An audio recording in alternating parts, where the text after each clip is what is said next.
Hi, friends. It's International Women's Day today. And to be quite honest, when I woke up this morning, rather than feeling celebratory,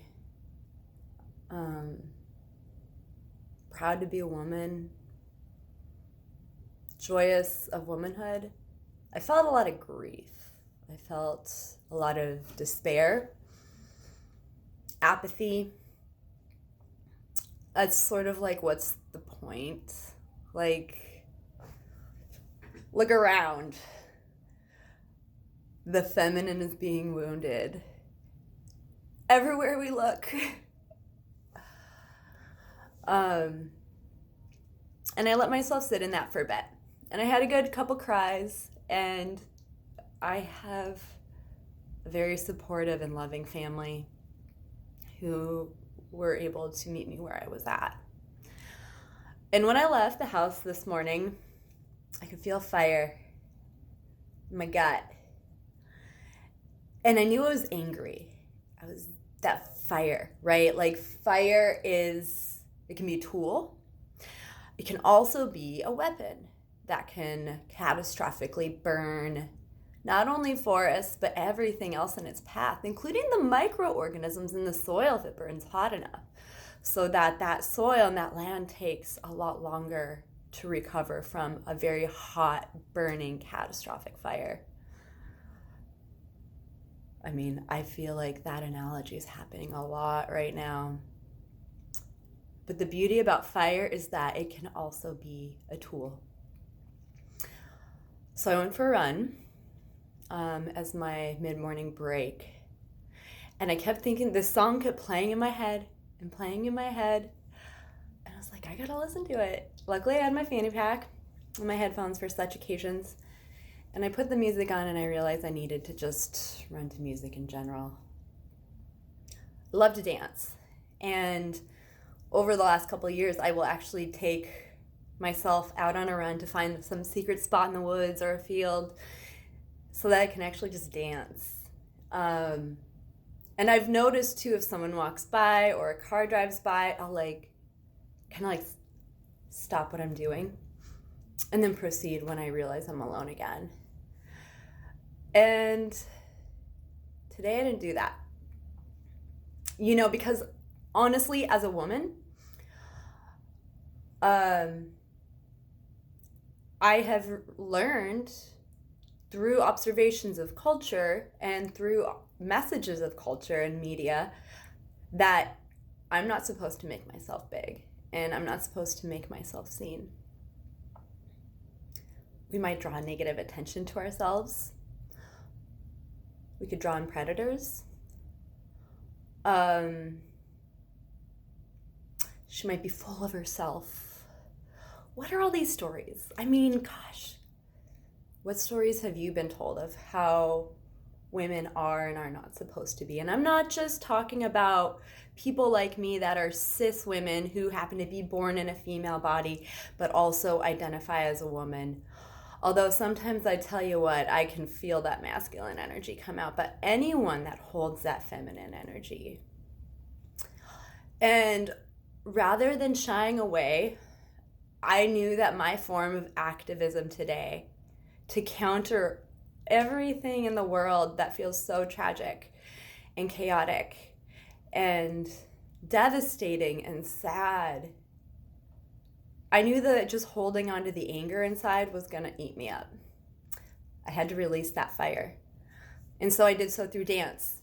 And I decided that I was going to do it on a public trail. And I danced.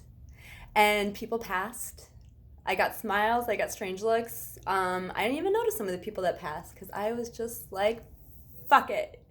I am spreading my medicine. I am spreading my righteous demand to exist in this world and spread something positive.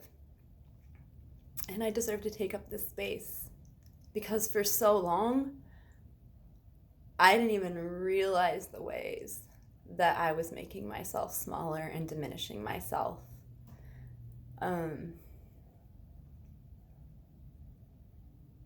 And it felt really good. It felt like a ceremony.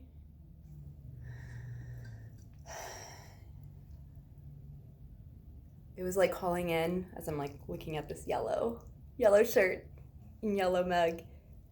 Yellow is the color of the solar plexus chakra, which is in the abdomen and the element of fire.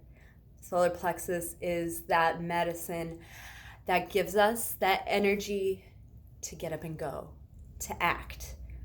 I think a lot of activism comes from the solar plexus. How can we do it in a way where we can take up the space that we deserve? Not in a very patriarchal, imperialistic way, like is happening with many of the male leaders across the world, but in a balance of the masculine and the feminine, the healthy balance of the two, where we can claim our right to be here, that we deserve space, and that we deserve to be seen, and that when someone sees me dancing, it ignites something in themselves, in their own solar plexus, and it inspires them. Like, wow, they're taking up space. I want that too. And maybe it's just a smile. Maybe they go and have their own dance party, or singing, or art, or whatever that artistic expression is. Whatever that fire can be, that can be expressed, that is not catastrophic, but is utilized as a well-refined tool to bring healing and true and good and beautiful activism into this world. Because you all out there, whether you identify as female or not, you deserve to hold the space that you take up. And how can you do so in a way that is open and inviting, to invite others into your dance circles, rather to take over and occupy? How does that feel different? Because all this stuff that's going on, it's going to be grassroots revolution, that we need to be the medicine and be the change that we want to see in the world.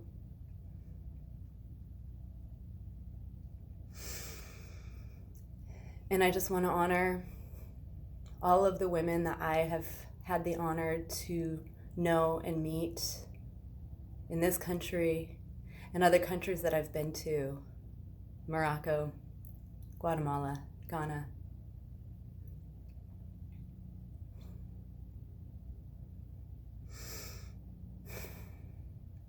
Mother Earth. Thanks for listening.